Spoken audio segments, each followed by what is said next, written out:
You are listening to King's Court Podcast. Okay, here we go. Another episode of King's Court Podcast. We have me, the King, and in the other corner, we have Aksu. Hello, what's up? from a undisclosed location in some place in northern Eastern Europe. Yeah, Northern Europe specifically. Don't lump me together with Eastern Europeans. Okay, got it. And we have a special guest today. Very special guest. The man, the myth, the legend, CTZ is in the building. Gang, gang, gang. What's up, family? I'm so glad that episode 2 technically had Jai, J-A-I, and maybe episode 3 or Redacted has another 3-lettered fellow, myself, CTZ. Lore check is a firm pass. Wow. Yeah, I get on you for noticing that. I did not notice. We need to get more 3-letter people for future episodes, I guess, then. Yeah, you can iterate up. You could scale it out, curve out. It'll be fine.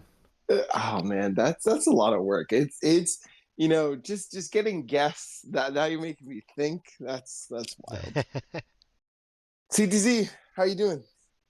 I'm doing great. I recently got back from off the grid. I went to the Netrunner homeland, Roseville, Minnesota. Shout out. That was a really good, fun tournament. I did okay. I should have done better, but there were some goofs and gaffes. I'm sure maybe we will or won't get into those. And then naturally, I'm going to Vancouver this upcoming weekend to try and take that one from the Canadians. So I apologize in advance, Brandon, but you know, I got to try and rep not in the United States because the U.S. is an embarrassment. So I have to put my prestigious awards elsewhere. You know what I'm saying? I hear you. Rep for CTZ land. Yeah. Very good. Where are you located now these days? Right now, I am not in Eastern Europe. I am in the western part of North America or the United States. California, San Francisco, but originally I'm from Chi-Town, Chicago, Illinois. Huge shout out to my Midwest crew for anyone that is out there hanging out representing. Let's go. Chi-Town, stand up. West Side. West Side, Derrick Rose. Keep it at that. Yeah. Keep it. Very good. Before we get, because I do want to at some point get into OTG, prep for this upcoming weekend, all that good stuff. But I kind of want to start at the beginning, how you got into Netrunner, what were you playing other card games, board games, all that stuff beforehand, and just some background for listeners. Debrief. Yeah. So technically my first card game ever was Yu-Gi-Oh! Now let me explain. I know, Brandon, calm down. I know Grandpa is a real thing. I played with my brother approximately the age of, I want to say like 11 or 8 or something like that. And we just had starter decks. I had the Joey Wheeler one with them puff balls. Terrible. He had like Giga Dark Magician and then added a Summoned Skull. Just real Swiss Smasher stuff. I'm sure we played wrong, all that fun stuff. But like him and I just played that. And then in high school, because I was a World of Warcraft D-Gen, shout out to original beta tester for World of Warcraft, near arena champion, full-on D-Gen. I tapped into the WoW TCG, which was pretty fun, but I was still terrible at it. I just like wanted to do show-offy stuff, which, you know, obviously was foretelling for the future. And then I got to college, and one of my buddies, which would have been 2013, he came back from Gen Con and was like, yo, nerd, we need to play this game. no one else will play this game with me, but I know I can trick you into it. And that little game was Netrunner. We played like, it took me like 2 days to really get it, understand it. Because I had this impression of what every person that has a bad impression of Magic players are.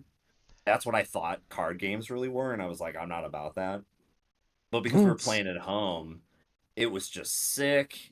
And I got sucked in with the deck building. I mean, that was the only nail in the coffin, and the only one that was needed to get me in. But yeah, that's the ramp up in terms of like card game, board game background. TLDR, nothing, memeing around in 2 games, and then full on Netrunner from 2013 onwards. Yeah, that's the situation. Wow. Okay. So veteran in the game, obviously.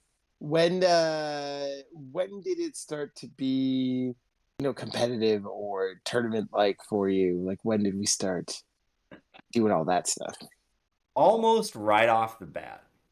So I'm guesstimating here.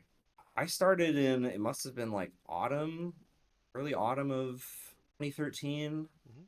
And then we had a regional, and we managed to trick some of our other friends into Netrunner. So it became competitive to me right off the bat for 2 reasons. A, they had those credit card plastic IDs, and I was like, oh, if I have one and my friends don't, that makes me cooler. So I want one of them. And then also I learned about gaming mats, and that was I want to say that was Beal. And same logic, more prizes, more cool stuff, must be cooler, better. And so I went really try hard with that. I got 4th at that regional, which was in Albany, New York. I got my poor Wayland and Gabe plastic ID. And I was so hyped because those were the factions I really played to start. And then it just continued on. Like the first thing I did when I came to San Francisco after that, there was a regional in North San Francisco where I met Ryan, who I've done San Francisco with forever. All of my core friends like Noah, da da da da da. And I just kept going because there was such a saturation of extremely good players and a ton of nerds with it just being San Francisco. So like that just reinforced it and never looked back. So really competitive early on. And it was also the sheer level. Everyone else was better than me to start. It just was like a forcing function of like, get good, kid. You go and learn today. And I did. And it was the best thing ever for me. That's when it all started. It's been competitive since pretty much the start. Yeah. Let's say between, you starting and 2018, you're playing competitively, having fun with your friends, all that good stuff, eventually knocking down some tournaments. What was your first tournament victory? And what did that look like? So that was a store champ 2014 San Jose. It may have been 2015. It was one of those two. And obviously I won it. I was playing Kate, and I'm pretty certain I was either playing Next Division or HB Next or ETF. It was one of those 2 things. And I think I talked about this in one of my recent write-ups. In Netrunner deck building, I do one of 2 modes. Just a simple modal spell. A, I create something net new, unhinged, no one is on it, it's totally out of left field, blah. Or B, I take quote unquote the most competitive decks and then, jazz it up, CTZ it up, whatever. And that was one of the first times I really delved into option B there. Because I was playing a Book of Kate. If you're unfamiliar with that list, go check it out on Netrunner DB. List, but I put in Comet because playing 2 events back to back is sick. Astrolabe is for math nerds. Boring. ZZZZZ. I wanted to do cool kickflips. I don't need it. I don't play Netrunner to do Algebra 2. You know what I mean? Like, it's just, that's whatever. And then I'm pretty certain I was playing Next Division. And it just seemed sick that I could install 3 things off the bat and just go. So then I did that, and I think I either had some wacky ice choices or I snuck in some like 1x Sea Scorched, 1x Scorched Earth, Nana Nana Boo Boo, haha. But I won, so that was definitely the correct choice, especially with limited influence on a next. But yeah, that was the first one. Real cold open. Other than that, I did a lot of like either win or top 3 at regionals. And my first, it was not a win or a top cut, but I bubbled 2015 Gen Con with Argus, and no one could comprehend what I was doing. And my favorite quotes from those write-ups and things were all of the top players, especially at that time. It was like Timmy Wong, Noah McKee, John DeLassandri, who's Sirius Online, and a couple others. Like the best compliments that I ever got, and the thing that I like played or lived for was, I think it was Timmy Wong who said this first, which he's on my Netrunner like Mount Rushmore. The number one person I don't want to play in the cut is CTZ, and I was like, beautiful. That's my role in the Netrunner space, is to make the cut players afraid of what BS I snuck in, and they have to worry about all of a sudden. Mission accomplished. If Yeah. if people in the cut are terrified of playing you, you've done your job, or at least 110%. Yeah, it's very much like, sorry Oxu, this is another NBA meme, but like, Don't worry, I try to be, ignoring the last 2 years, the Miami Heat. Like they always get 8th or 7th, and then everyone's like, oh god, Jimmy Butler is here. It's playoff Jimmy. This is a nightmare. It should be way easier, and it's not going to be. So that's my spirit animal in that space. That yeah. What is CTZ up to? You know, there was a FFG era, and you know, you participated in a lot of it. When was your first time to the actual like FFG center? 2014. Wow. Yeah, it was. Oh god, that's a quick quip story. So like, Noah and I played. I mean, we were best friends, and we played all the time. And I had a really early work schedule, and he was in school, so I would get to the city really early before game nights. So we would almost always play for like 2 hours before everybody else. Yada yada yada. And he showed. It was like 2 months before Worlds, and I showed up, and he was there, and he just goes, "Yo, want to go to Minnesota?" Does not elaborate. I'm like, what? Then he proceeds to elaborate, and I was like, oh, this, I don't know. Like that was it was a real, like, I felt like, oh god, I'm like, am I becoming the Magic player? Like, am I gonna have like a body pillow of Crypsis in my bedroom? Like what? Like where? How far is this gonna go if I go to middle of nowhere, Minnesota, to play children's card games? I was like, okay, yeah, whatever. Let's do it. Let's send it.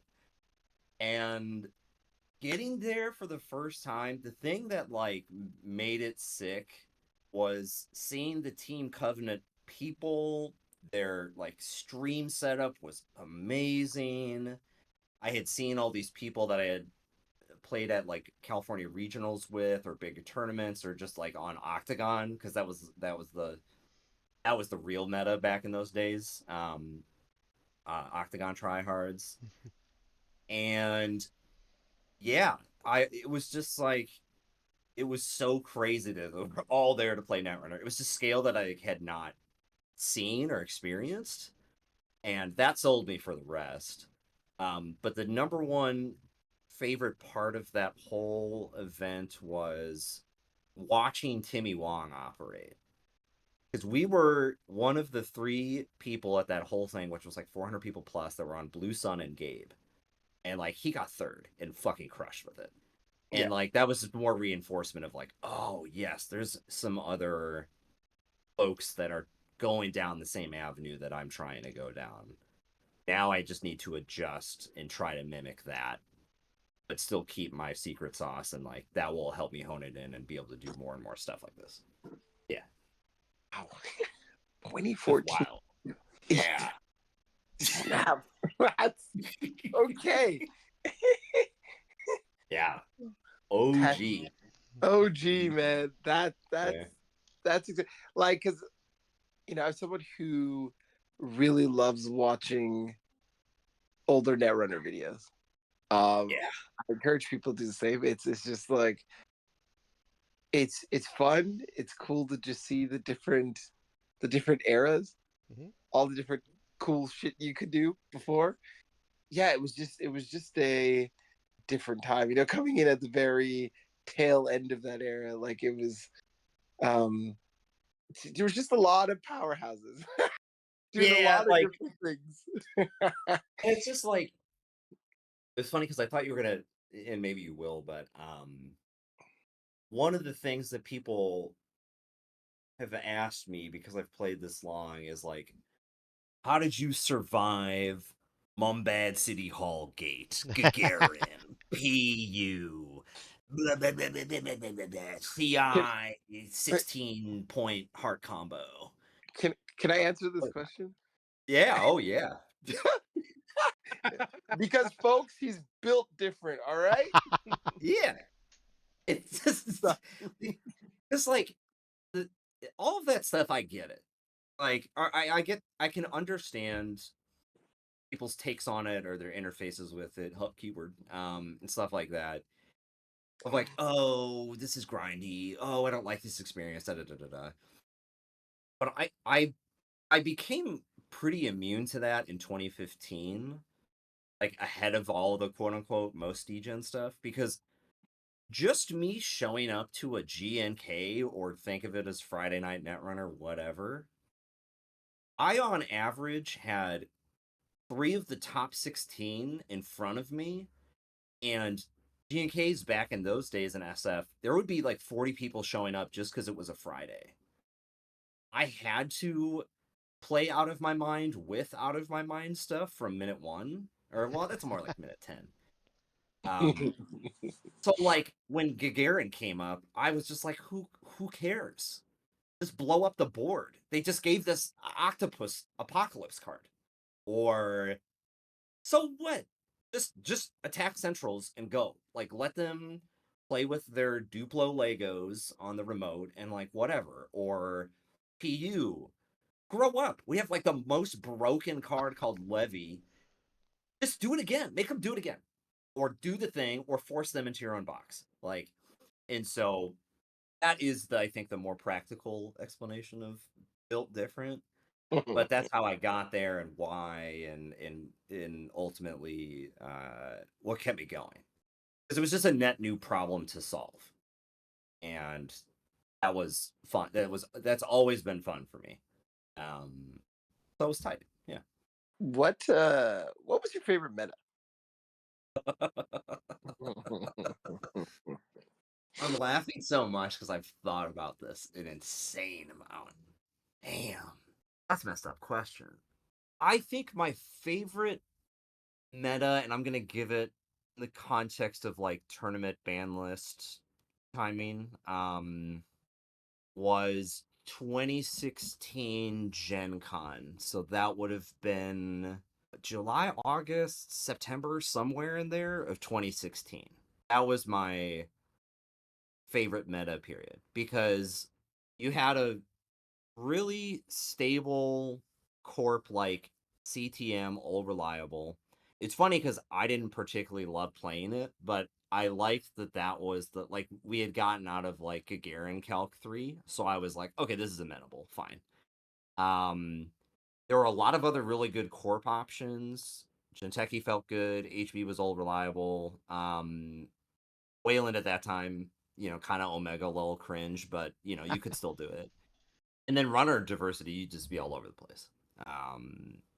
So I think that was the most diverse meta. as much as like even at that tournament though, call it 60% of Corps were on CTM, but if you looked at the top 32, the diversity there was insane. And like that's what the real measure is to me, not what is the whole tournament. Like whatever. It's cool to have the pie graphs, but you got to look up. You got to look towards the ceiling to really understand where it's at. That'd be my favorite meta, and I would say in the non-FFG years, the timing of Cascadia 1, so that was 2022, if I'm remembering correctly, 22 or 23, but I think 22.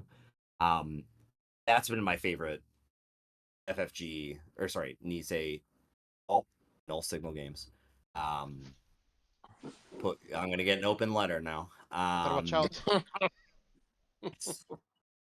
That's my favorite quote unquote modern meta. This was just wild west, that tournament and that timing. New cards had dropped, power level was great. People had kick flips left and right. It was super wide, in my opinion. Like Right. just after Parhelion or something? That or Oh, not RWR Parhelion. had just come out. Oh, Yeah. really? We had just gotten. It was the start of I'm gonna get you with that one Jinteki ace that you didn't read and think about. That meta. These new cards had just come out. Everyone was a hot mess. People were doing like Ari stuff, but wrong. Everyone was shoving Hermes into everything. Corp was just like running around with their hair on fire, but like in a good way. People were trying to figure out dumb ob kick flips. It was really fun. Like I love my favorite like agnostic to call it quote unquote overall metas is like the first 8 weeks after new cards come out is my favorite time ever because no one knows what they're doing. And so Yeah. the things that you can pull off are just chef's kiss. I mean, I feel like that is definitely the RWR meta was like one of the best ones probably. When straight after the set gets released, after a week, there's like the Continental season. Yeah. Oh yeah. That Yeah, shit yeah, was yeah, so wild. it's unhinged. And like that's when I really am honed in, locked in to use a modern phrase. Because I'm just figuring out as much as possible what other people didn't figure out. And it was funny with that Cascadia context because I played the most reg ass runner of all time, but that's what tripped people up. Everybody trying to do this Willy Wonka factory glass elevator solution, and I'm like, have you had a Hershey's bar before? And they're like, no fucking way, dude. No way. Not a Hershey's bar. Yeah, here's a much better. I don't like sweets, so I knew as soon as I said that it was the wrong thing. Very good. What I should have said is like, this is you know what? I'm gonna bring a pink starburst. That shit is correct. Really, really good, all reliable. Nobody's saying no to a pink starburst. Facts. Yeah. But that's my complicated meta answer. I'm sorry that was a ramble, but that's what you pay good money for, 100% we do. We love this. This is the CTC vibe, Yeah. This next one is so I'm just gonna say it and then be like, go, tell me what you want about it. San Francisco. Oh man. What a dream, dude. That is best thing I've done in Netrunner across the board. And I want to be clear that is Brian, I, and a supporting cast of everyone that attends, consumes, contributes, is in the environment, all that kind of fun stuff. So I'll say I'll break into like 3 pillars of it. So if you want to understand why we did it and what it gave us, and that's collectively like us doing it, but also everyone watching, go watch. I think it's episode 3. It's called Value Scorch. Yeah, the goat episode. Is oh man, that is why we did it, because we as like very good Netrunner players, and I talk about this as one of my favorite colleges, like Netrunner tropes, I think would be the word. As much as tournaments and playing in them is cool, the way better parts are just talking about dumb Netrunner stuff in the hotel lobby until 2 a.m. before and after the tournament. And we wanted to encapsulate that energy and the what if A, B, C, D, E, and then we did G, and like this is definitely not competitive, but like, ooh, that dialogue.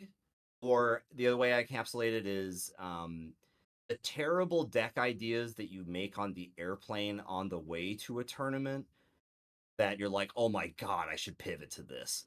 And it's just a terrible dumpster fire. We wanted to make that fun and entertaining. So like that was how we did it. And what sold me on it was the stream chat and YouTube comments during Value Scorch. Because people kept chiming in with, oh my god, you could have won, right? Like you could have won like turn 4. And it's like you got 3 idiot brainiacs manufacturing systems so that we can unlock value scorching them. You think we didn't figure out 4 is bigger than 3? Like, come on. We're doing acrobatics here. And it just people couldn't comprehend it except for people like Spags was a huge proponent of that episode and really lively in the chat and a huge echoer of like what we were doing and StimHack and on forums and all this kind of stuff, because he was like, these are the only people doing this type of thing. So that's like the Netrunner I guess rationale, story, blah of the whole thing. The second pillar is Brian and I. Brian and I love comedy and late night shows and improv, and we had found each other and effectively a person that was able to keep up with the other in just the level of unhinged, nonstop, go, say yes and continue, that I knew that was like so special that there was never going to be anything that deterred me from doing that, because it was just so fun and free drugs, that I was like, oh my god, 110% yes. If there was anyone else in the spot of Brian, I don't think it would work from my perspective for me taking part in that. So that was the big like second motivator. And third, it comes to the viewers, consumers. The level of participation and enthusiasm from everyone was just like unreal. The fact that we could have a 5-episode storyline of we're trying to get sponsored by Jamba Juice, please help us, to saying the sponsorship fell through, but now we're pursuing Olive Garden, and then building that up for 7 episodes, going to Worlds and having a stream in an actual Olive Garden with like 30 people on their own volition agency is unhinged. Or the Roseville draft cycles, or people making art and MS Paint, all this kind of stuff. Like the level of participation and enthusiasm for everyone was just, that was the other unlock. And if it was just Brian and I and that wasn't there, that wouldn't work. And if it was just the enthusiasm, but I don't have Brian, it doesn't work in terms of what that specific segment was. Yeah, that is San Francisco. Just it's late night Netrunner TV madness is the best way that I can explain it. Yeah. How long have you been doing it? So that first episode was, I want to say late 2015, maybe very early 2016, but I think it was 2015. Before that, Brian and I did commentary on recorded games in Netrunner, but then we were like, well, we should just like play Netrunner. Like, I mean, it's cool to do commentary and all that kind of stuff, like post reviews. I think Jai was talking about, theory crafting, some type of content like that. Like, that's super cool. And I love to do commentary and I've done it for a lot of tournaments, but like, that's I wanted something different. I wanted something to supplement that. So we both were like, okay, well, let's just say yes to playing Netrunner on the internet live. And then let's invite some people. And then let's have simple objectives of like, how do we work in Record Reconstructor 3x non-negotiable? Stuff like that. Like, it just, that's what it grew into. Yeah, the answer is 2015. It's technically late 2014 with the commentary stuff, but that's not like what San Francisco was. It's what that became, I guess. Yeah, that long. Real long time. And then I would say in like modern Netrunner years, I've just been doing it solo. You know, Brian will hop in sometimes and things like that. That's just me meditating, tournament prep, doing fun things, weird things. I've been doing that version of it like, I want to say like a year or a year and a half. And it's usually focused right when new cards come out and or big ban list change. Hashtag ban deep dive, ban depression, or give us a bunch of OP Corp cards. That's how I feel about it. Yeah, preach. Yeah. That's the King's Court recommended opinion also. So Yeah. You went to OTG. A little fast forward. Mm-hmm. You had messaged me and you were like, yeah, like this time magic deck, I've iterated on it. It's hype. And so, we had a little chat about that. Kind of your experience at OTG, kind of like a tournament recap, if you will. Yeah. First, just to point it out, people can go read the full manifest if they want. I after day one, I wrote it until like 2 a.m. or something. I played Brandon's time magic deck. I mostly just wanted to continue off the meme of Yu-Gi-Oh! But like I played it a bunch and I was like, this thing rips. This deck fucks, for a lack of a better term. And I gotta do this, but like there's just something missing. Again, a modal spell B for my deck list constructing. I break down every single card choice I made, testing how I tested it at a blah blah blah blah blah. And the Netrunner write-up list is called CCZ Pregnant Pause. Because every time I played it in testing, and especially the tournament, all of my opponents did said pregnant pause and were like, oh god, he's not kick flipping, he's heel flipping. Fuck. Oh no. that was that. We'll get in, I'll come back to that in a little bit. And then for runner, I like that mag list. I love Deer. They're one of the funniest Netrunner people to me. I could like, they're the type, they're like a wind-up toy. You just give them a premise and then you just crank the key in the back and you just let D go, and they are so fucking funny to me. They crack me up. I could justify Ice Wall in the year 2025, and their answer would just be perfect and hilarious. Who cares? Like it just, D's energy is just like perfect, snappy, amazing. Anyways, I saw that mag list and I was like, this is tight, but this, I want to make sure if I'm lowering myself, playing Shaper, like making that decision and that sacrifice, that I'm not gonna be the pot smoking Shaper that just tries to build again the Willy Wonka factory for 5 turns and then it's like, oh no, I lost to Not Again shoving through a single ice remote. Shout out Not Again. He has such insane correct takes about Netrunner. Yeah.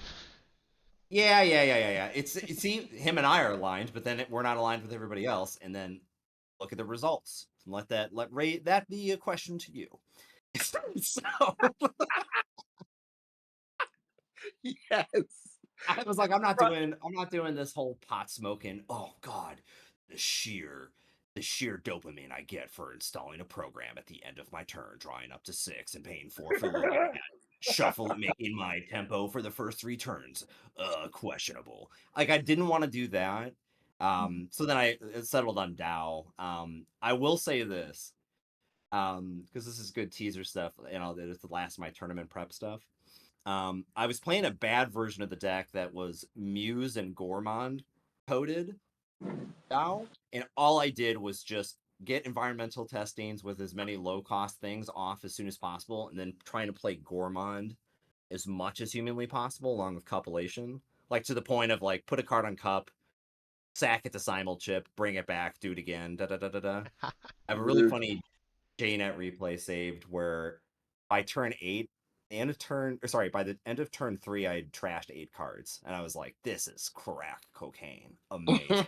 But I knew it wasn't going to work for the tournament.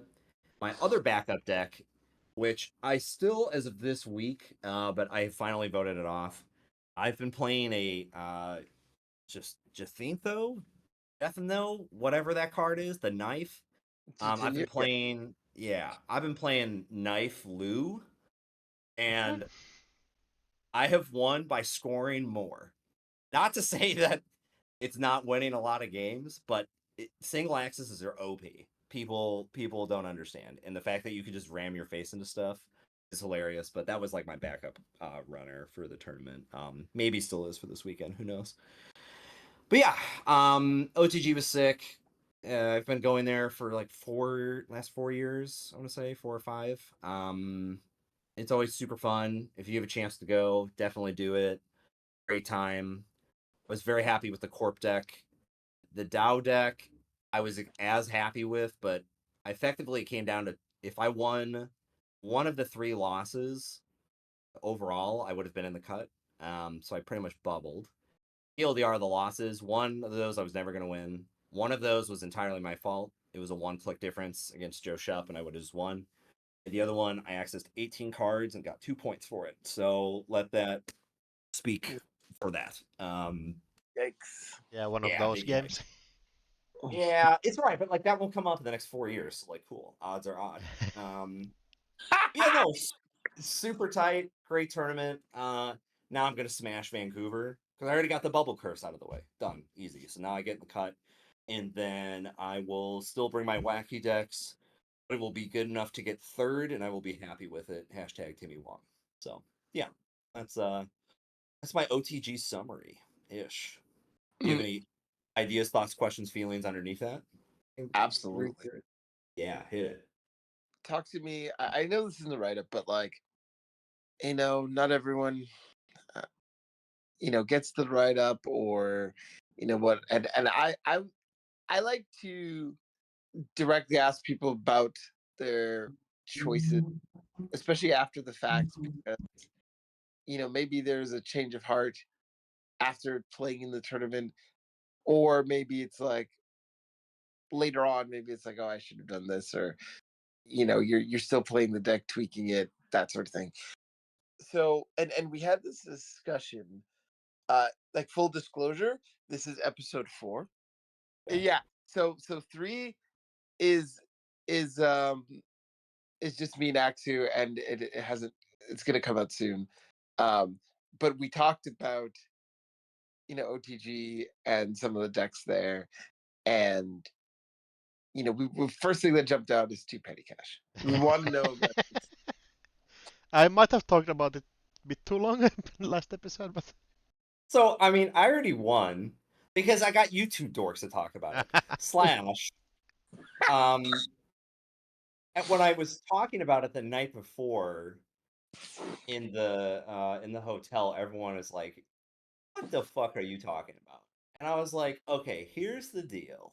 The way this thing works, you either kill them, call it 70% of the time going into it, or you're scoring 2 of the 2-point agendas. If I'm doing that, I only need 2 combo cards that allow me to score those out with the ID flipped."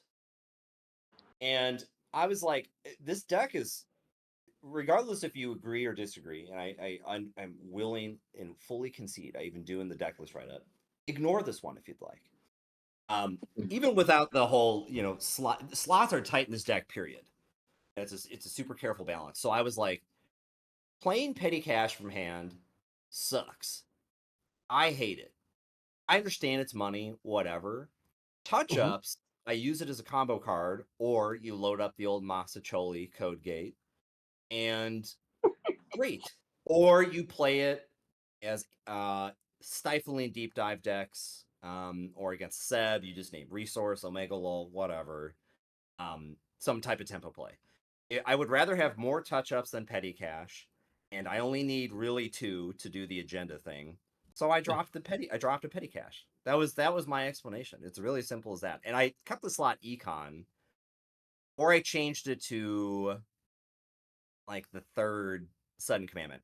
Or the way that the deck was ultimately working, and this is how I think of the econ in the deck, is any corp list period right now, or at least call it most of them, ice doesn't matter after a certain point. Like it's not real. Yep. Right. The only thing that matters in this deck is clicks. So, and it's not about credits. It's literally clicks. So like that's why I was playing non-equivalent exchange, because it offered better recovery. Yes. And like one of the best things about your digital life is you could play it from 2. So I was like, oh, I'll just have like 6-ish your digital lives. It's more like you equate it to 4 or whatever. And so I just wanted my econ like that, to a point where like it either got me more when econ really didn't matter giving them money, the runner, or having better recovery, blah, blah, blah, blah, blah, blah, blah. So that's the overall answer to the whole 2 petty cash gate. I get it. But look at me. I won twice by scoring with a kill deck that has 3 end of the line in it. Omega Lol. Yeah. If people let you do it, they let you do it. So. Yeah. So a card I was very interested in, and I've been really interested in it since those NEH decks came out, was sync rerouting, and like it's something that I'm like, ooh, it's never. It was always like a 50th card or whatever, like whatever. But of course, leave it to CTZ to not only have the balls to play one, but to play multiple. Talk to us about sync rerouting, because it's super exciting. So a quote from San Francisco that started as a meme, but I really do kind of believe it, at least partially. 0 cost cards are broken.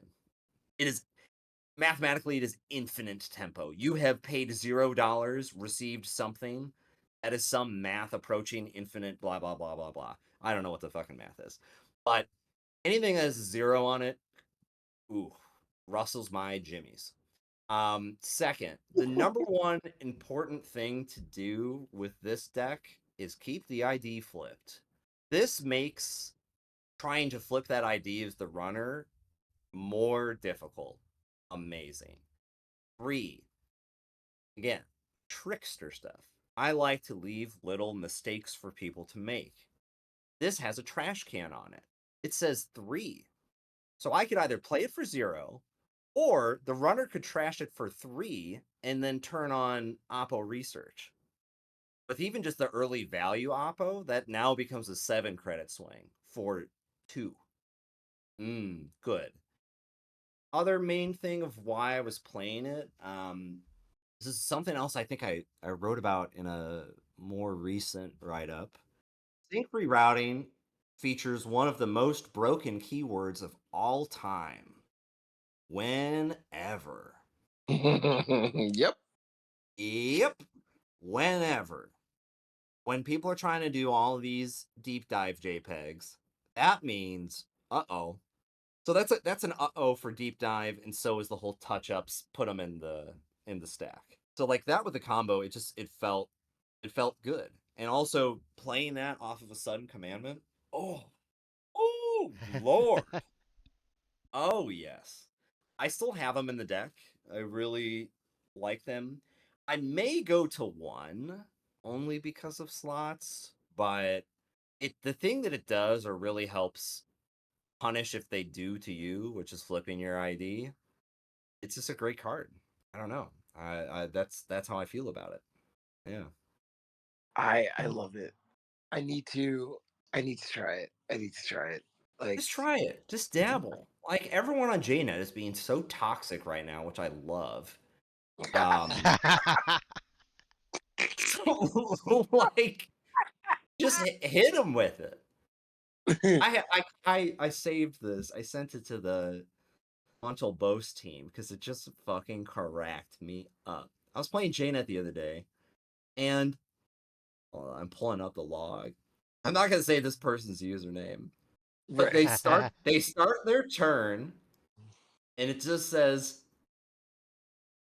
person looks at their deck, person stops looking at their deck, and then they just proceed to take their turn. I'm like, yo, you gotta shuffle that deck, homie. They just don't respond and they don't do anything. And I go, fuck it. So then I kill him with knife on the following turn.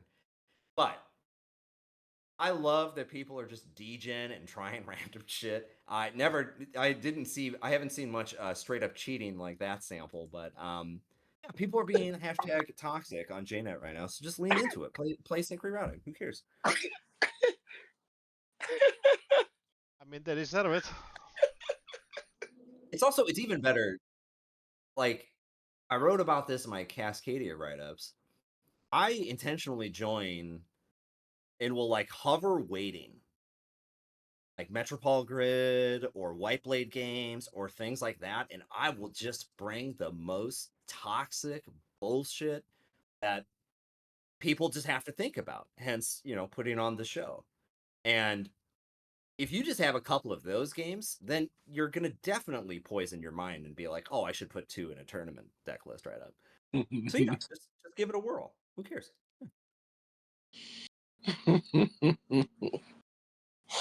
So good.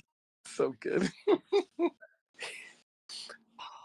so like because you had OTG and then it's like a couple weeks, like 2 weeks it's gonna be this week you're gonna have play in Vancouver. Kind of what does that look like? Do we go back to the drawing board for testing just because the deck's out? Do we still tweak our decks? Do we like without giving away too much, what is like the tournament prep kind of look like, especially when you have like a couple tournaments, so close to each other? Oh yeah, and for what it's worth, I don't personally care. Because again, I even if you have the answer, that's a good litmus test for a tournament winning deck list. Is like you have the answer key in the cut, so like you better be able to do something with it. So for me, the thing I went to immediately was like, wow, this thing is like good at scoring. Who would have thunk? That's whack. And what I didn't include in the deck list right up, but I will offer here for a more limited audience. This deck doesn't care about stone ship at all. Like whatever. It cares about no free lunch. That's the nuisance card. And the thing is fortunately people are just putting 1 no free lunches in their lists. Now if they start to put in 2, that's the uh-oh. That's the real uh-oh, I think, for this. Right. So, if you just heard that now, go get him, Tiger. The first thing I went to with this was like, because this thing is so good at scoring, I think I'm going to try and break the commandment, the first and only commandment, really, with this deck. And unfortunately, Brandon, it was from you. I think I'm going to take that third end of the line out. And I'm going to double down on this scoring BS. So, what I kept the ice suite the same, and I think I went to 1 sync rerouted. I added a simulation reset. Second one? Yeah, oh yeah. We're just full Monty going to get the combo. Go, go, go, go, go. And/or I was revisiting Pivot. Pivot was Right. really good. I heard that. Calm down. I heard that hesitation. Oh, I didn't say anything. I've been talking. No, Brandon knows I'm talking about. Pivot is just tight because the way this list lost at OTG was I just didn't get the false leads early. I was like, ugh. Like I could play digital right management, Yeah, but that's also basically they're the same running card. your centrals a lot, so like that's a little dicey. Pivot just allows you to do it if you're on threat free. Amazing. it also, if you have achieved the false lead, it can just get you more combo pieces, a card, or whatever. So I think I ultimately settled on, went back to one simulation reset, trying out 2 pivots right now, which is crazy. The other thing I was trying was adding brawn. That ice is annoying for people, which cool. But it's 6, which is annoying for me. The other change that I made, which I'm so disappointed in myself, but it ultimately just like, it's just doing better. I took the non-equivalent exchanges out. I put in hedge fund. Fucking boring. But that was an OTG meme. Anytime Not Again was watching one of my games or vice versa, and a hedge fund came up, he's like, "Oh, you should read that card." Just like, God damn you. So yeah, that's my TLDR. Yeah, ice. This was really effective, but the ice in this deck just sucks. Period. I don't care. I don't care who or what I or mean, it's what version NBN you're ice. doing. Like, Yeah, what are you exactly. So expecting? I'm It's like, ice. It's ice in general. I mean, yeah, Oh yeah, no, it's a no, meme. no. There's some good ice in there. Yeah, like Hammer is tight. I like Hammer. Yeah, like That's Wailing a ice is good and Jinteki ice is good. Everything else, complete dog shit. yeah. wait. Did you say Jinteki ice? Yeah. You have boy, like every single Jinteki barrier is broken. No, Well, no, you no. have Tatrabola is like the only good No, Jinteki. Semaxamur kinda cooks. no, Boto okay. is like a big discount brand. Like, Savaxamoon is like Bodo is Bodo. No, throw Bodo in the garbage. no. I have to red 6 for that shit. No, bro. Like they just will put one Modulus on this shit and the fucking I'm milling myself. That's What the every fuck single is this? ice in the game. It's like Tatsubo is the only like yeah. Like Pronasa also. I think in NBA Vampy I fucking hate Vampy. Vampy I hate Whoa. on principle. I fucking hate Vampy on principle. Okay. So A recap. I strongly agree with the Vampy hatred on site. But as a right. 1x, yeah, that's kind of, Want to play The, as Artini a over Corp, that? you're like, yeah. Vampy just looks like just another sports medal ice, but it fucking costs $7, and it's it's like when I saw this, I'm like, in this fucking economy, I'm resing this ice for 7, and it does what? Like A lot. It has like in 4 what faction? subroutines. Listen, It's 4 to break. 5. I mean, but like, okay, Brandon, here's the way you need to think about it. Because I agree with you, but you need to own it. Vampire Nasa is a happy meal. It gives you the smallest version of a bunch of bullshit. You get Yes. a plastic toy, your microplastics, you get a small fry, hamburger, and a small Coke. Like, it's not good. But when you're hammered at 1 in the morning and you're given a happy meal, you're pretty jazzed about it. So, like, you need to shove it through the lane in which it's acceptable or an experience, and then like you can slightly raise it from like dog shit to like aight. eh, 1x. NSG, you've heard it here first. Your cards, you to play them, you need to be fucking hammered for anyone to feel good about playing this dog shit ice. All right, good to know. I I'm love pulling it. up Bodo now too. Oh, see, at Yeah. least it doesn't cost 7; it costs 6. Oh, oh There's my just a god. threat text on it. That's cute. No, oh, you want to get me started? You want to get me started? I'm maybe Okay. agitating a bit. Don't worry.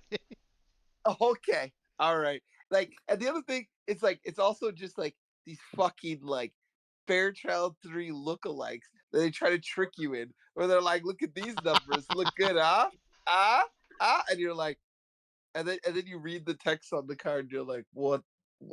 You got me again. You fucking got me again. I I described all these ice Like the next trigger trap I was just about to give Brandon is Mica web. It's sub-science word. They all look like Old Testament verses. It's just like it's like an expedited version of the Ten Commandments. And then like you really squint your eyes, and you're like, resolve one subroutine on a res century? Wait. I gotta have something else, and they have to not break this? Oh no. But see, people they see 4 subroutines and they go, ooh, Yeah, 8 number divided big, by heart 4 good. is 2. Number big, good. KPI up and to right, good. um, yeah, so I feel you on that. Yeah, it's very real. Like just the continued, just the trickery. You know, when you could just like slap down like a Hannah on the runner side. It's so funny. People are probably so upset because every time I like compare Corp cards, I'm just like I just pick out Hannah as like the random runner card that I compare everything to because I'm just like, look at this thing that costs 2 and just does so much. If this was a fucking Corp card, it would be banned immediately. Like it would be gone for how much value Hannah gets. And like Hannah's just not even played in every runner list. And it's just like it's like it is better than like 90% of the Corp cards that exist. It's just Yeah, this but like I agree.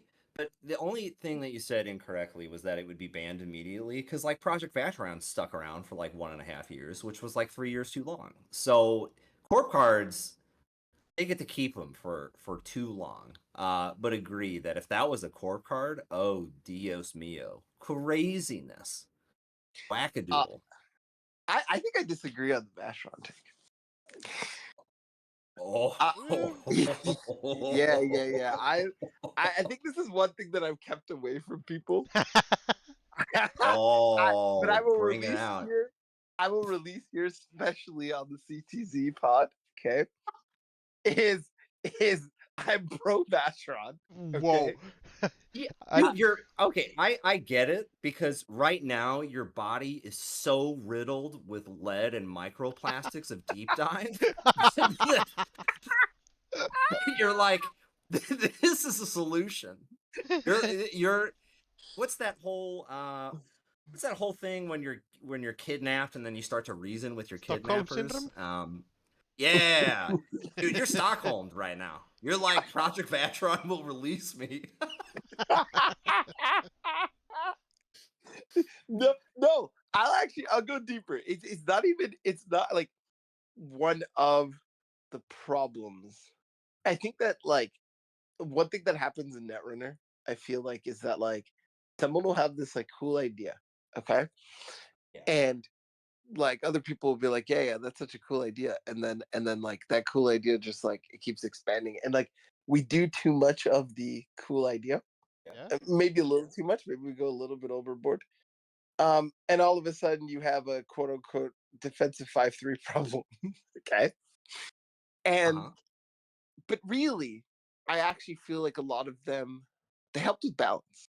And I think like I look at Bologna, I look at Obokata, I look at Bashran. It made it so Mhm. that like those cards, man, this is gonna sound like just a No. very stupid. It's gonna sound like a very stupid sentence, but like I'll get there. I'll get there. It made the game a lot harder for the runner. Okay, and Yeah, that sounds strong very simple. agree and good. Yeah. And that's Yeah, good.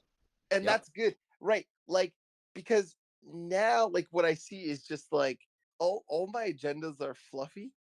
I have to put like in a lot of cases a lot of them in my deck. Like the problem with Corp is you're forced to play these like you're forced to play dog shit ice, and then you're on top of that forced to play agendas. And like that's not something you can avoid. It's forced upon you. Okay, the runner doesn't have this problem. They get to play like 8 to 9 to sometimes 13 better cards in their deck than you do. Okay, like this is the Yeah. fucking deficit we're working with. Okay, like people Like just don't Bologna, understand this. I completely agree with you.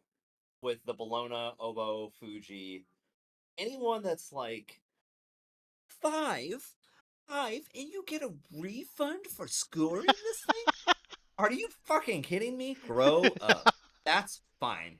Or 2 cards, NPE. No. That's not NPE. That's it's called paying your bills, paying your utilities. That's fine.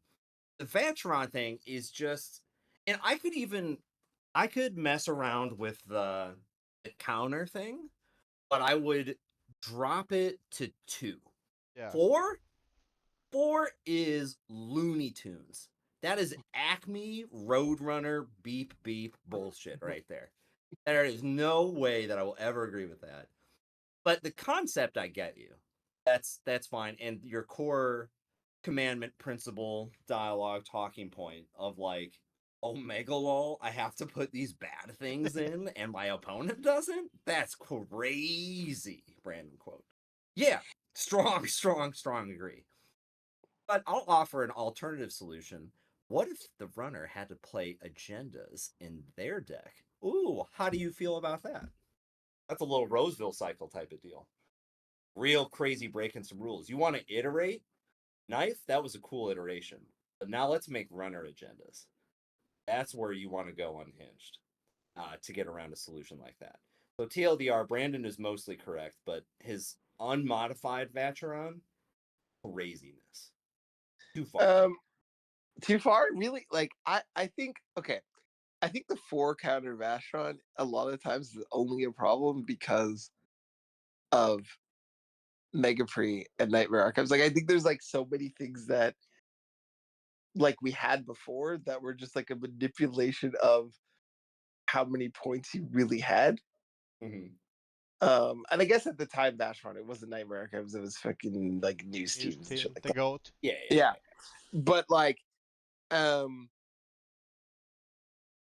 I think that like to me, like when I look at Netrunner decks, like Corp decks, the being able to beat them and the challenges that you face trying to beat them, and that being like hard. You know, some people would say, some people would use the word toxic, some people would use the word broken, some people, you know, whatever, unfair.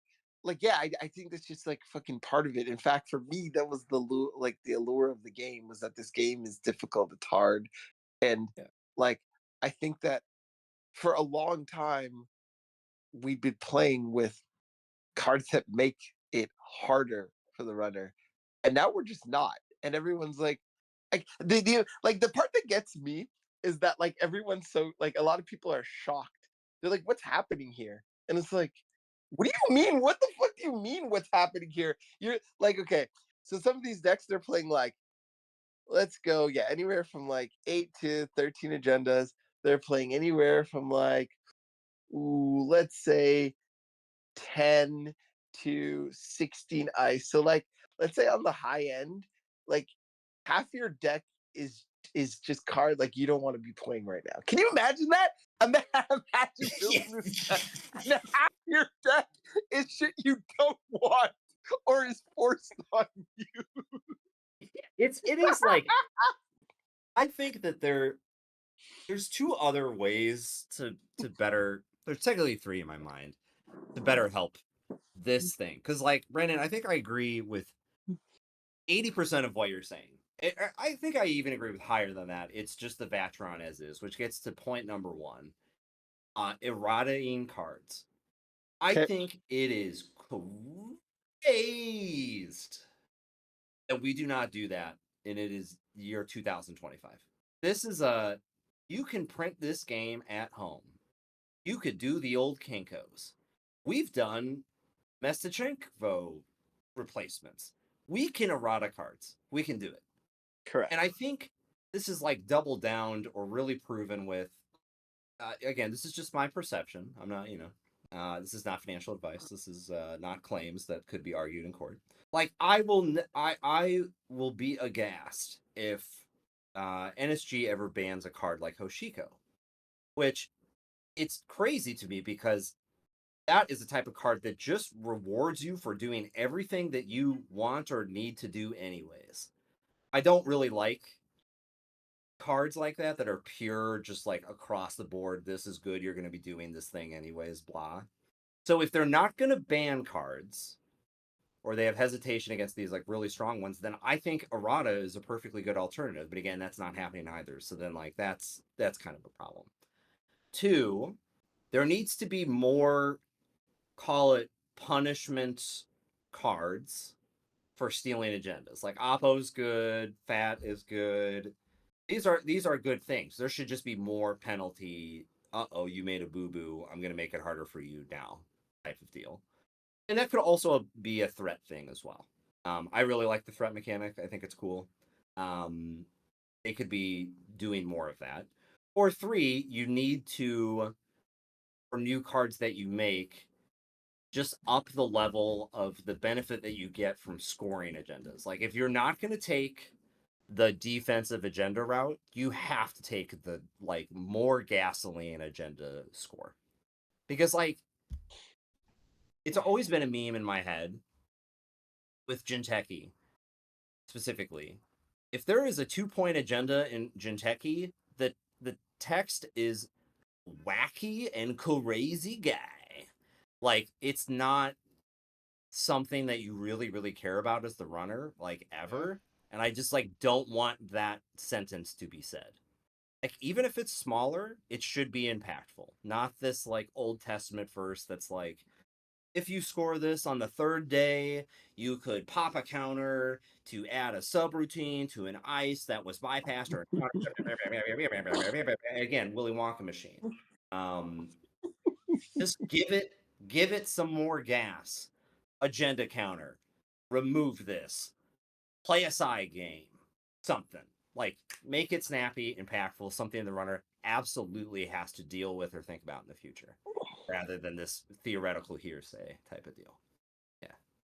I was just going to say, like, the only problem I don't like is if you make every single gen like extra gas, then you just get into these coin flip games where it's like, oh, runner stops the first agenda score. Oh, it's Jover. Mm-hmm. And like, Sure. that's Yeah. bullshit. Like, yeah. Right. That's where it has to be like, it has to be limited of like, call it a one-time thing or call it the following turn or something. Like it can't be this propagation or something in perpetuity for the rest of the game. Like that's ridiculous. Yeah. That's why I kind of like the whole what were we talking about earlier? 5-3 NBN, cost 5, gain 5. Bologna. Yeah. Like that's a transactional thing. Yeah. It happens. Okay, we're done. Move on. Yeah, more Bellonas and less of the, what's it called? The Sisyphus one? Less of that. That shit is so toxic. I hate it so much. Oh my god, I have so much to get into. Number one, I thought CTZ was gonna say, I thought he was gonna say more limited 1 per deck, and I'm like, oh god, don't say limited 1 per deck in front of Atsu. He'll lose his fucking mind. Number 2, I agree with step 1 and step 3, but highly disagree with step 2. I don't want more punishment off of scoring agendas. I just actually want punishment, because when it's punishment off of scoring agendas, I'm still fucking behind. And like things like fat, like okay, unless your asset is like Drago or queuing level, like I don't want to put an asset in a remote that has to sit there and then I have to create other remotes to do like that. It's just overall bad. It's so bad. This is not like fucking ETF 2050. Like we can't do that. We cannot afford to do that. Like unless, I mean, I love Alco, I love all of that, but like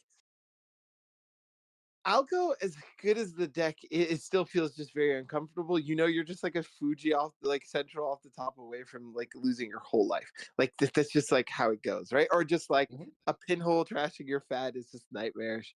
Like I know the deck has more game than that, but it's like it still feels like a lot of flipping the coin.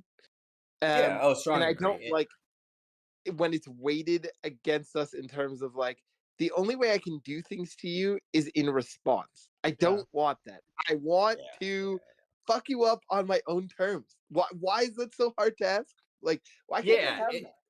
And I completely agree. And just to even clarify my point before, they're not steps as much as the menu of options. So, like, if you're not going to do one, then you're going to have to work your way to another one. And I think that step 2 or option 2 is the worst of the bunch. But yeah, just make more punishment right off the bat. I mean, I would love hard-hitting news back. How do I feel about that?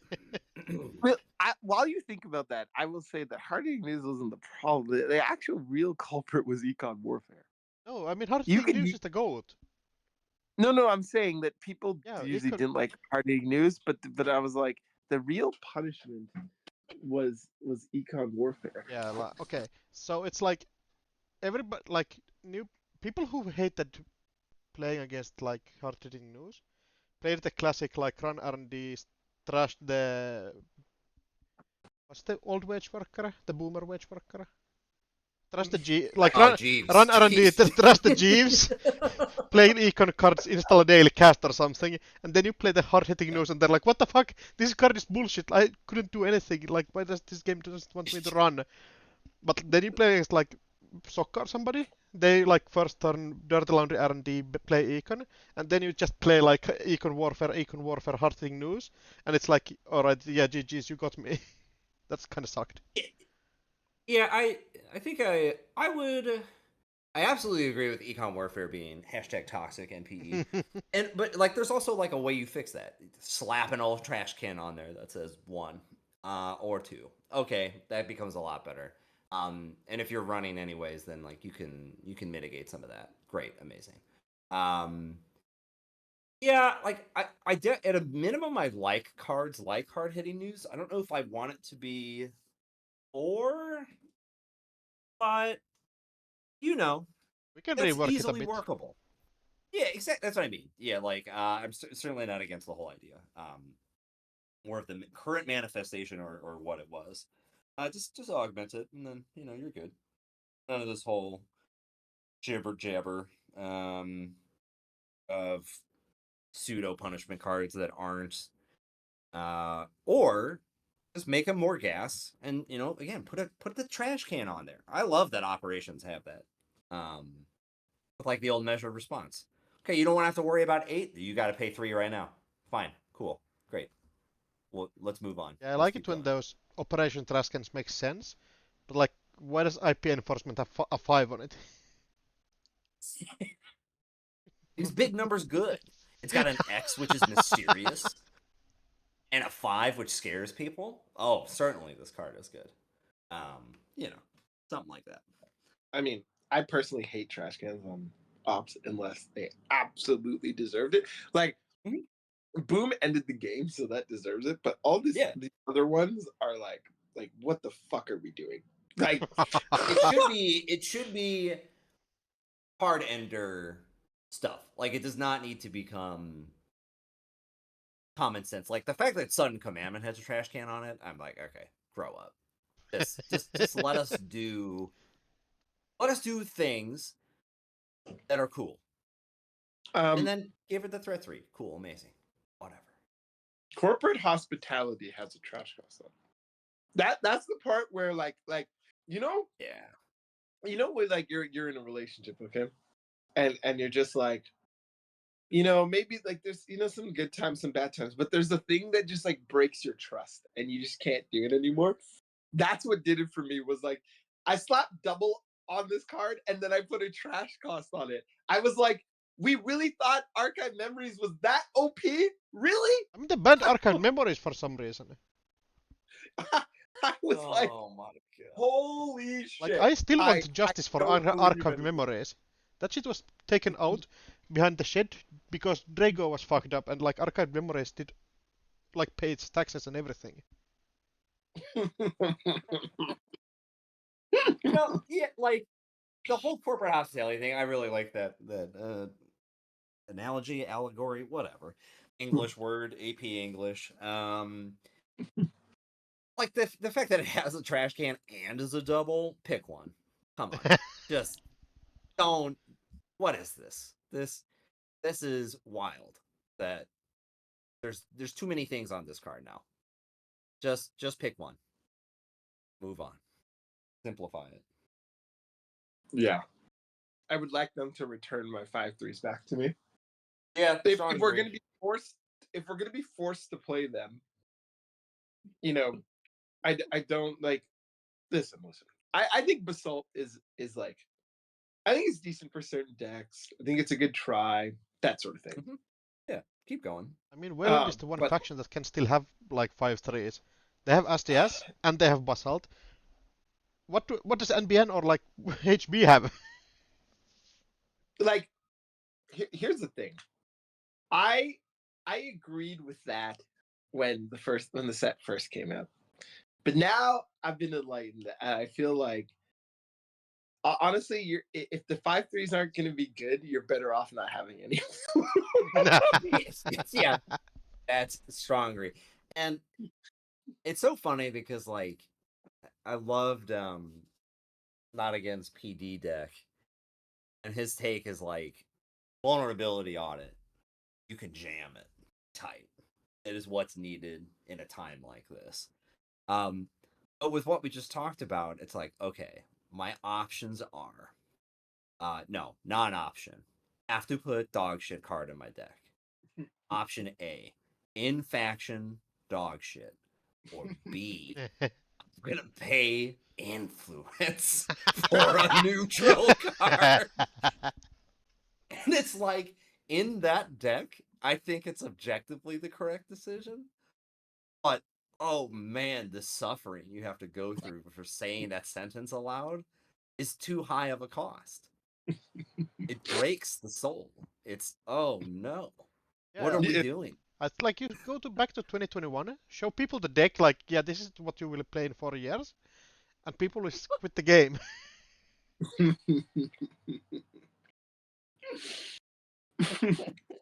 I know. I'm still here because I've been slow cooked. Oh yeah, dude, we're so riddled with microplastics, poison, spite, and delusional mindsets. Delulu, as I've heard it abbreviated before, which I do enjoy. Yeah, like it's like I'm thinking about this, like to get back to a question that kicked off this whole diatribe, which is excellent. So what are you thinking about the next tournament? And I'm like, I either make this Nebula worse, definitely on the table. I play PD Shove It Machine. It's pretty good. And I can certainly make that good list not as good, but cool. So like those are the two corps I'm thinking about. And then for runner, I think I'm gonna actually just stick with Dow, but make it better. And no, I'm not gonna play bag. Boring. I already explained all that. Whatever. If you think I'm gonna do that, I'm not. But then, I can't. I have been playing every version of Knife for like the last 4 weeks, whether it be Lou, Zaya, Sable. I even tried a Shaper one, and that one was the worst, but that was really funny. And like, I think you're allowed to make those kinds of evaluation decision in this meta because runner, like, you just always have the backup of like Omega Lol, I can solve anything, and then deep dive to the forehead, so you can like. And or like you could get away with a little bit more wackiness on the runner side because you could just add in a deep dive or two and be like, whereas Corp, y'all said it best. I have to include these cards? Oh no. So there's no room for error on that side of the fence. So you're really limited, I think, on Corp right now. Again, this is all immediately fixable, as a reminder for anyone in the type of position of power to make such an influence or decision. post a PDF on the internet. I guarantee people are gonna like it. Just do it. Commit, do it. And if it's a whole kerfuffle, you know what you could do? Do it again. Undo it. Update it. Easy ass. Easy. Worlds is in October in a foreign land. We have so much time to correct our mistakes before then. So just do it. I love how you said foreign land because it's foreign to you. Yeah. That's a classic I can't- American thing where everything is like foreign when it's not North American. See, that's my biggest concern with going to Worlds right now is A, I'm from this unforgivable land. B, I'm gonna be with my number one troublemaker, Rongi Doge, and like Oh, you no. can't take him and I anywhere. So something dumb is going to be stated. So I'm making sure that I just get out any dumb American brain rot out of my head before I further embarrass myself or anybody else unintentionally. So PLDR, those are mistakes. If I make them, I can't correct and shouldn't be able to. But NSG, you have the power to correct any and all mistakes you make. So be brave. Do it. Release the PDF. Come on now. Let's go. I love it. I couldn't have said it. I mean, that's why we have CTZ. This is why we have CTZ, okay? And you answered one of my other questions, which was, are you going to Worlds?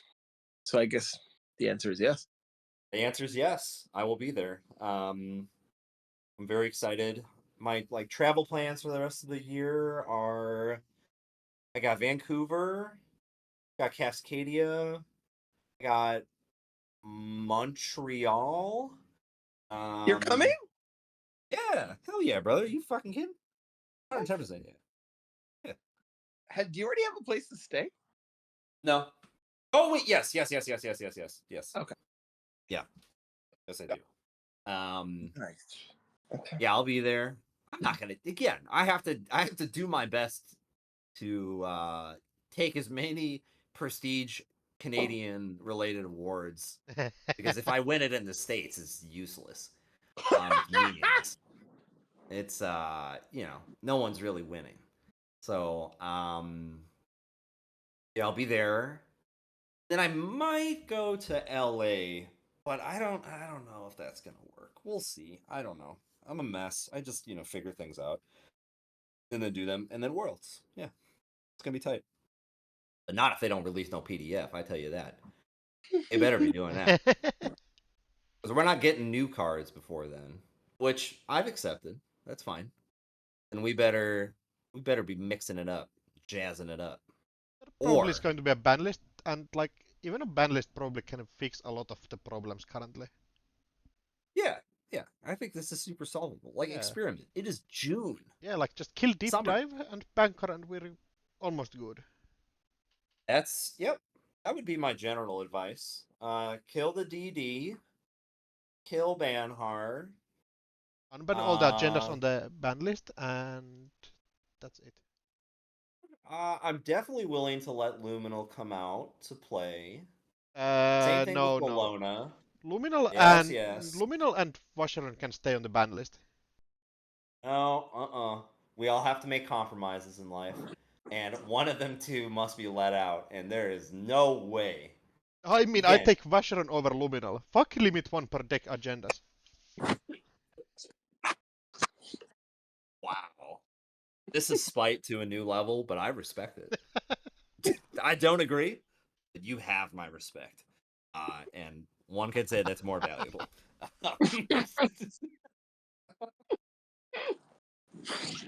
Free Vacheron. Free the V. Oh my God. Yeah, that's the King's Court stance from now on. 100%. Wow. Listen, wait until the Free the V merch comes out, okay? I wasn't gonna go there, but I was gonna be like, please, for the love of God, do not make some type of hat that says free Vash. Make a Genesis take 4 turns to get in the score area again. I like 100%. Listen, sometimes you gotta take your time with it, dog. I just like to hang out in the waiting room. I like to read the periodicals at the dentist's office. You know what I mean? That's just that's what you do. No. Oh my God. Vash has got to stay in the binder. I'm gonna make No, competing merch. please free it. Please free the At least what's good is like we can at least align on the first official piece of merch for the podcast, which is release the PDF. That's something we all agree on. Come on now. Oh, The contents 100%. of said PDF up for debate, but there's got to be more. There's a hyper connected instant speed network that connects all of us, and it's crazy because you could also post and share media and or communications on it at any time. It's not even gated by minute plans or bytes or bits, data limits. You could just do it at any given point. So that's very good for releasing PDFs. That's my take.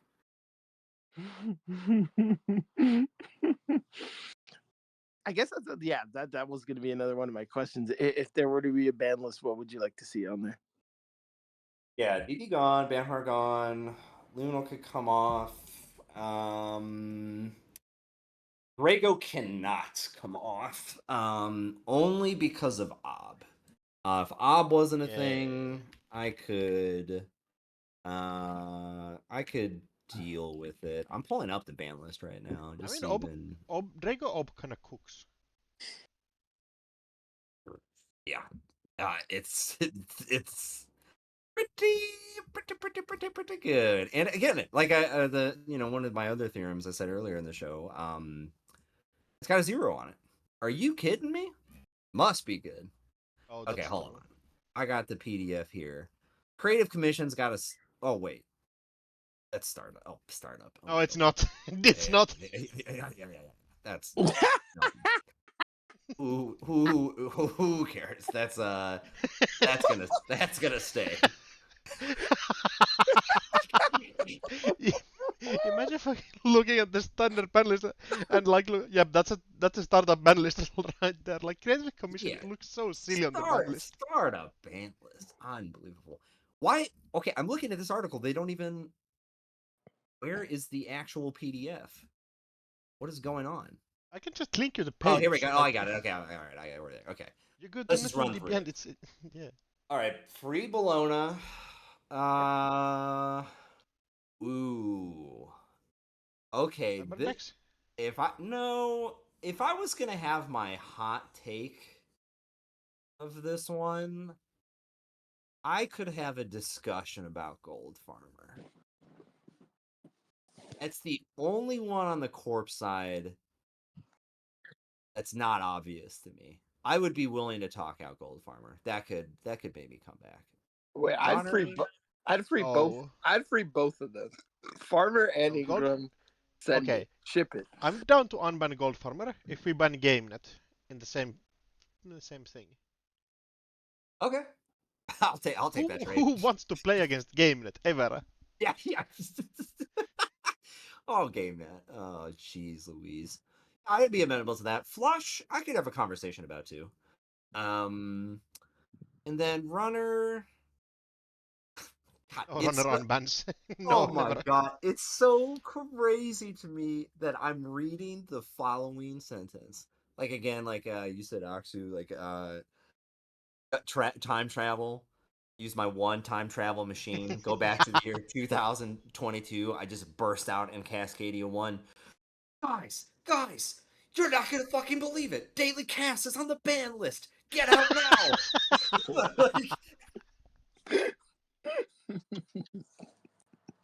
Oh no! What am I reading? Yeah, runner. Everything stays banned. Ugh. And it's just like, to echo, we have alternatives. We could errata cards, and then maybe we could get different versions of these same things that are less NPE toxic, whatever adjective you'd like to use, and it could be okay. But that's not happening. So, Okay, what yeah, that's my ban list discussion. people who have like bought the cards wait for like 2 years to get them at home, and the cards have been errated 5 times before they actually get them. It's fun. And you get someone on a game loss in a tournament, the real victory. Oh, that's kind of hype. When you mean someone, you mean Axu? Hey, never. Game lost like a couple of times only. Lost Axu segment.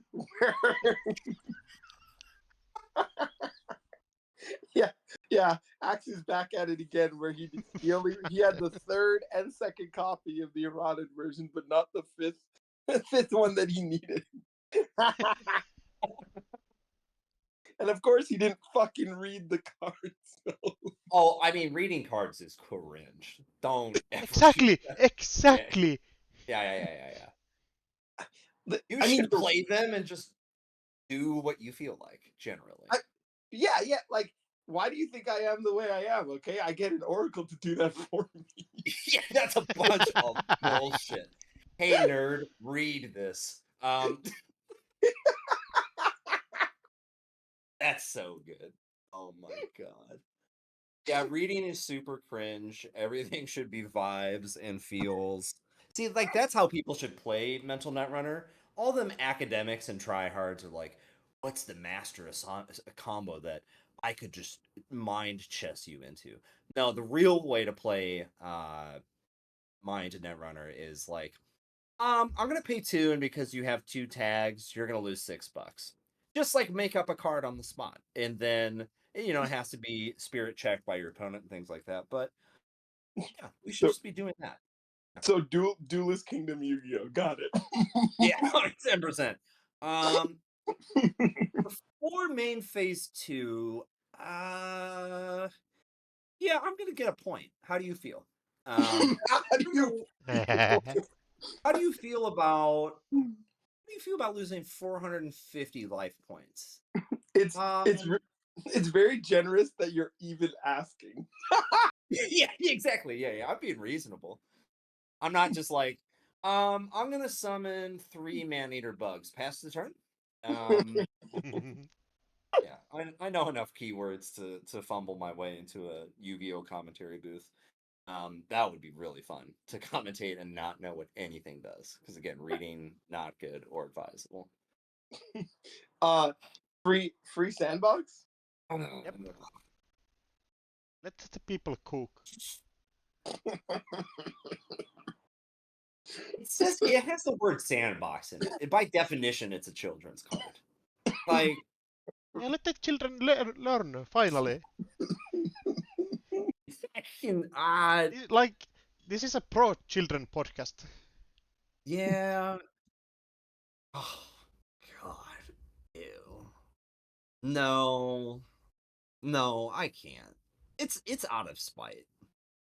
But like, we had such good alignment about our agendas not doing anything conversation. So like, I'm kind of countering that point with. Yeah, I'm putting you to the test. I'm like, are you really about this life, or are you just talking shit? Imagine we can get back to the glory days of you playing like 3 Offworld Office, 3 Cyber decks. Yeah, oh yeah. And 2 send a message. Just yeah. Everything neutral from System Gateway.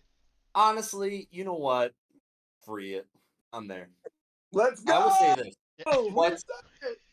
What is selling me is just I'm re-looking at it. Yeah, the art on Cyberdecks is fire. Oh my god. It's got Orca, Medium, and 4 Gooners watching from the ceiling. That's crazy. This ice is so good. The art is so good. Sorry. Yeah, Krembler kind of cooked with this one. Yeah. Damn, this is super tight. Shout out You know, Tumblr. this is the time where I will allow art to aid in my cause.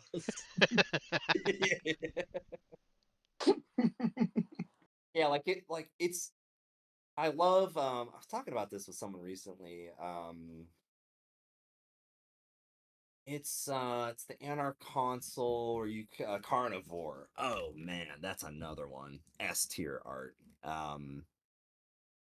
Shout out to Martin for making that one. That's a super sick piece of art. I like that one, but I can't play that card. But the art is lit.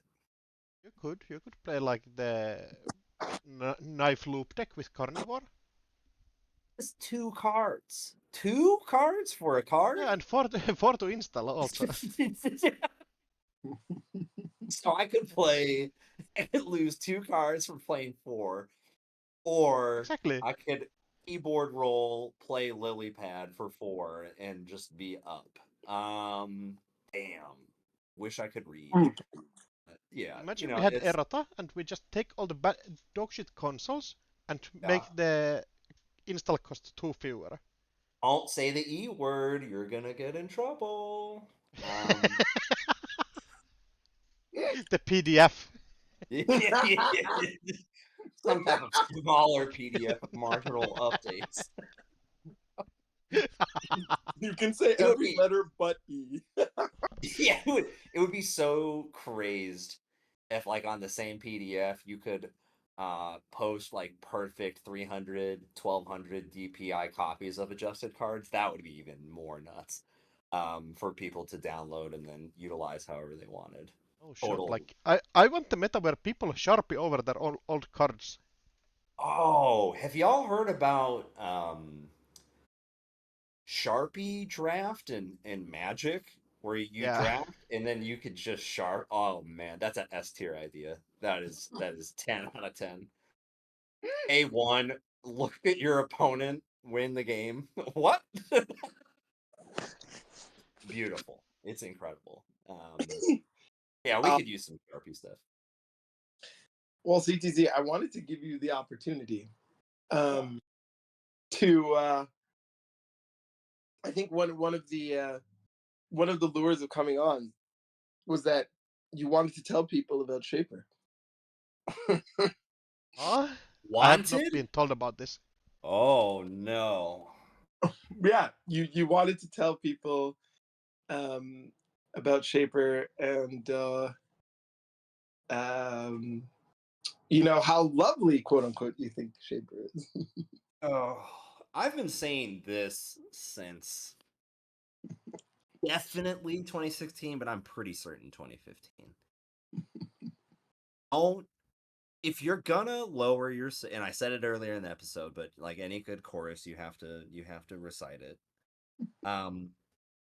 If you're going to play pot smoking Shaper, that according to the color pie and lore can solve any problem, then don't spend 3 hours in the waiting room looking at the Project Vacheron art and doing nothing.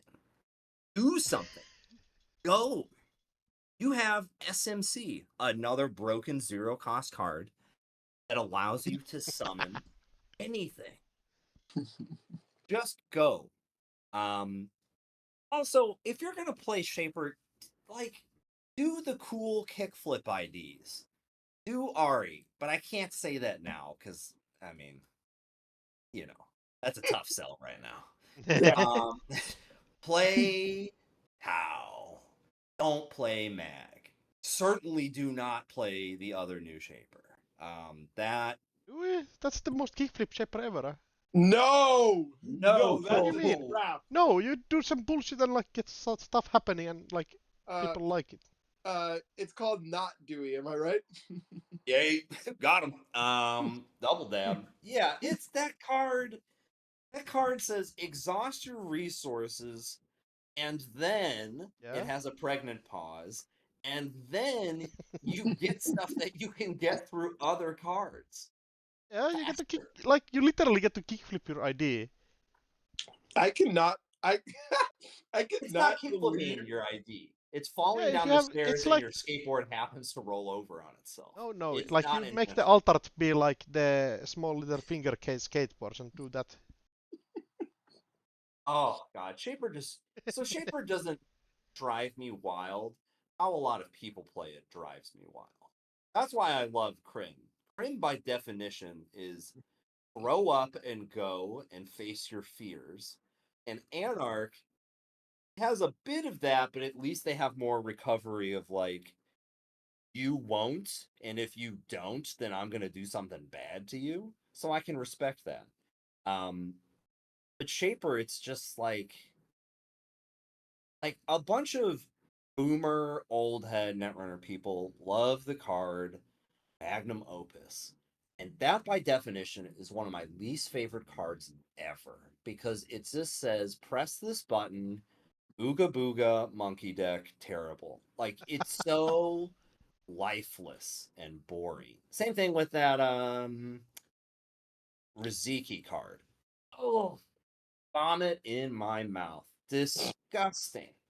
You just gain money at the start of your turn. It's not even conditional. Like I can mess with open market because it's like focused of like connections. Cool. All right, Yeah. lore check, great, amazing. But Riziki or stuff like that, boring. What are you doing?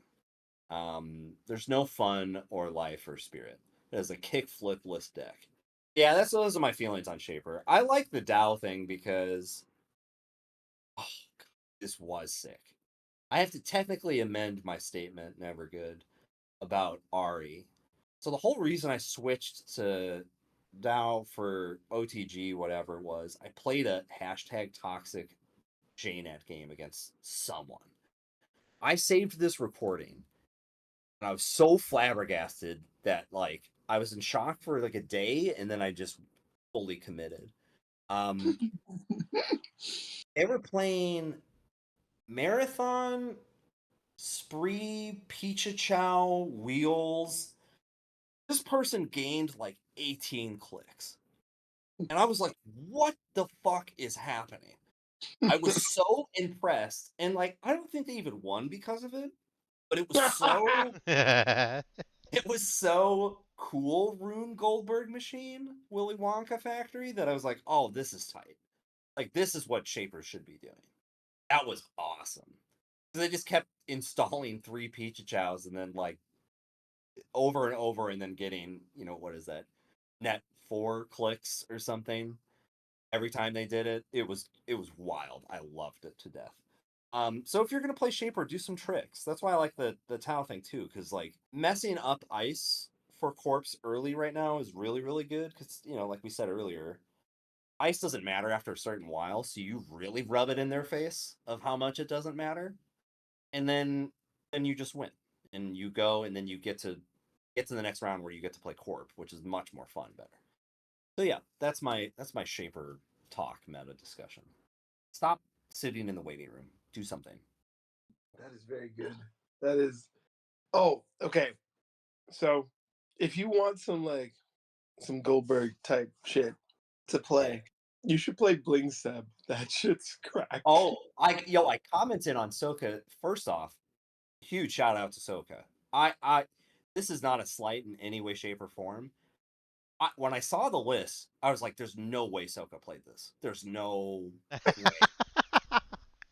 Oh, His account must have gotten hacked. There's no way." wait, press the pause button for 1 second. Imagine the person who Sokka calls and is like, "Hey, this is what I'm thinking about playing." I almost had a heart attack. I almost lost it. I was like, who the fuck captured just did AI perfectly, copied Sokka's voice, called me up, and is now trying to like get information out of me because I don't understand.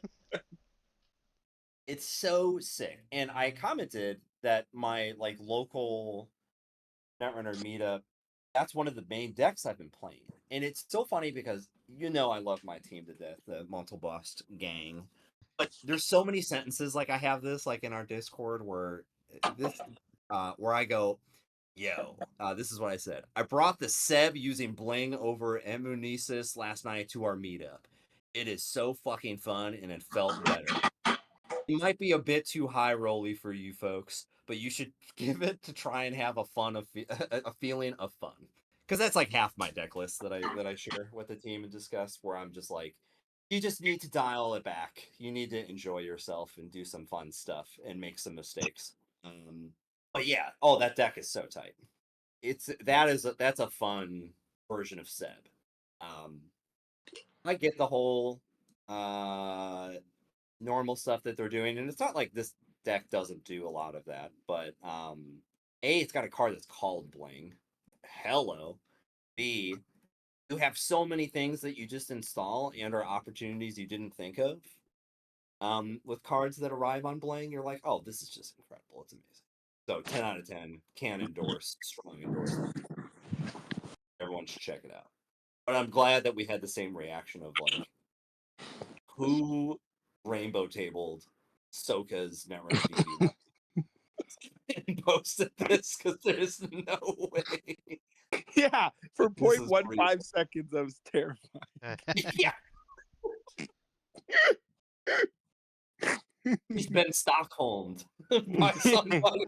What happened? Exactly.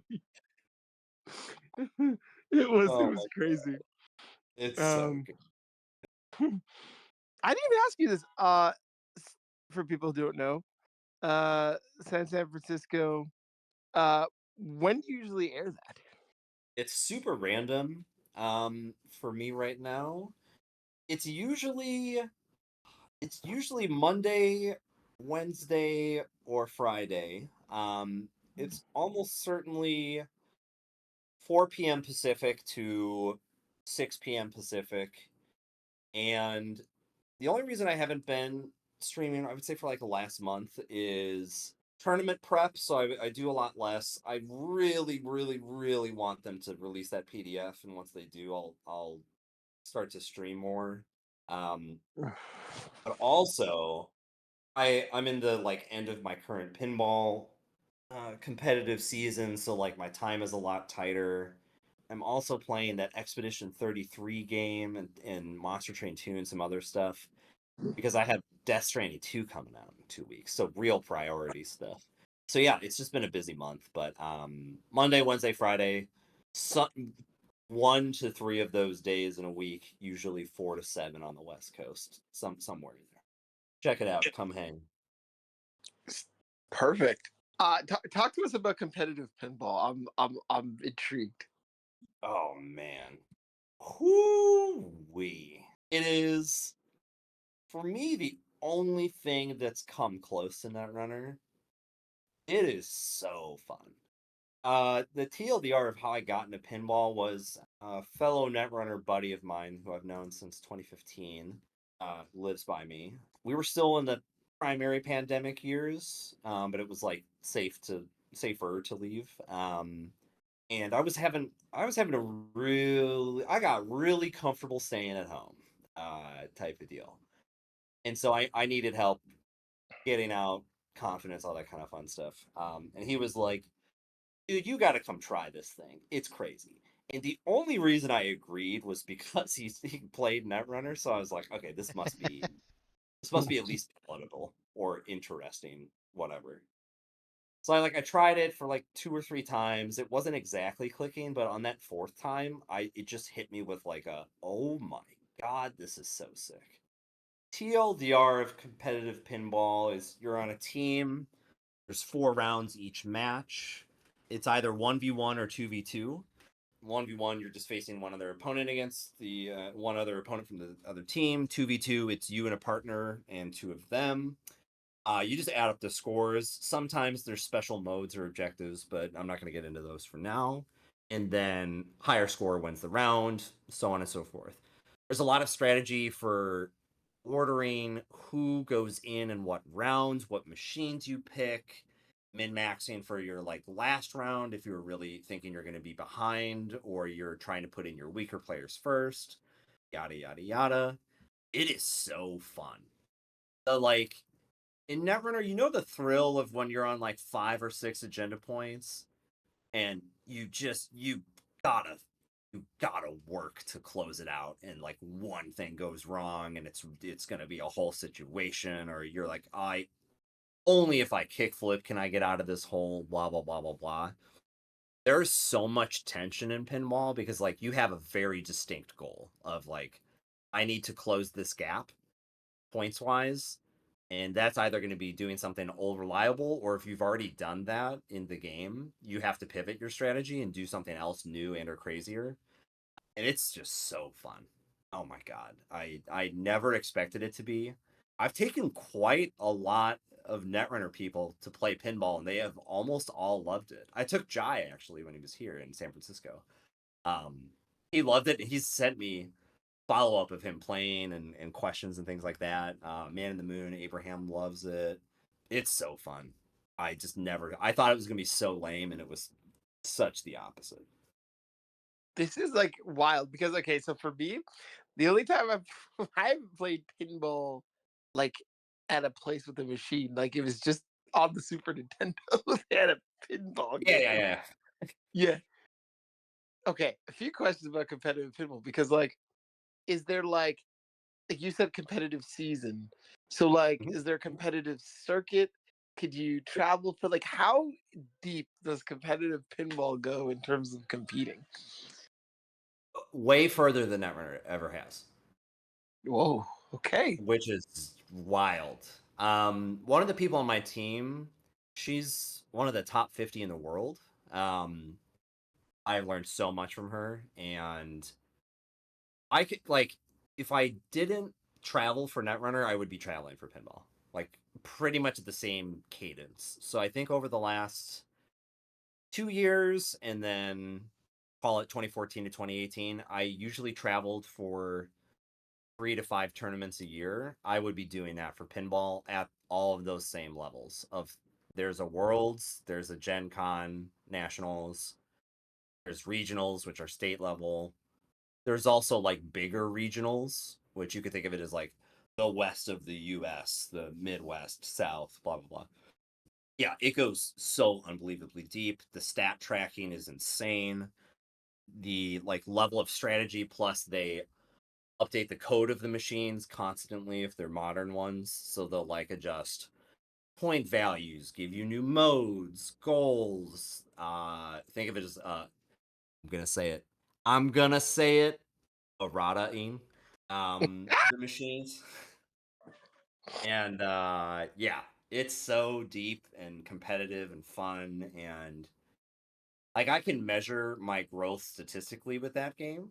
Because like I have a machine at home and I export all of my scores. I have a GoPro set up and I like review when I drain the ball and all this kind of stuff, and figuring out like what I need to be doing better with my hands or my feet. Like it's wild, dude. It goes so deep. I never thought it could, should, but it does. It's crazy, I could say. Okay, number one, how good are you at pinball?